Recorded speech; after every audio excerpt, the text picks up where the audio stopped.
Hein, qu'est-ce que c'est? Bonjour, cher humain. Comme vous l'avez sans doute compris, aujourd'hui nous allons parler de Vigilant.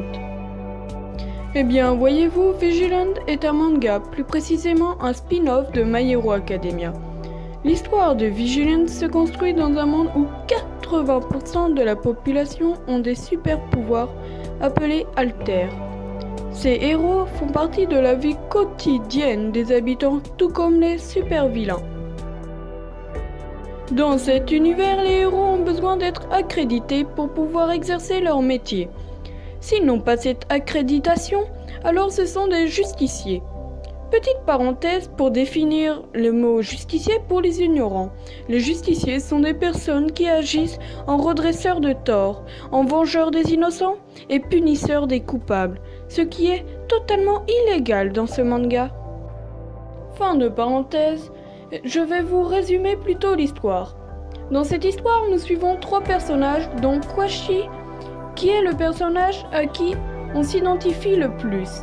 C'est un jeune étudiant fan d'All Might, le plus puissant des héros. Il utilise son pouvoir de glissade pour rendre service autour de lui. Son sens de la justice l'amène à former équipe improbable avec un grand costaud amateur de bagarre appelé Kunkel et Pop, une jeune chanteuse avide de gloire.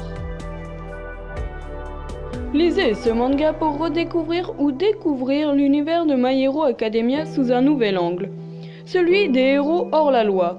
Je trouve que la différence entre la première page de My Hero Academia et de Vigilante le rend encore plus intéressant et montre bien l'esprit de Vigilant.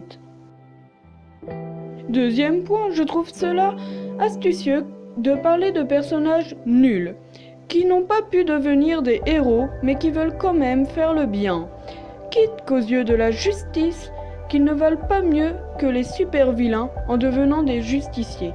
Personnellement, si le spin-off aurait parlé des vilains, j'aurais trouvé ça plus facile, mais pas moins intéressant.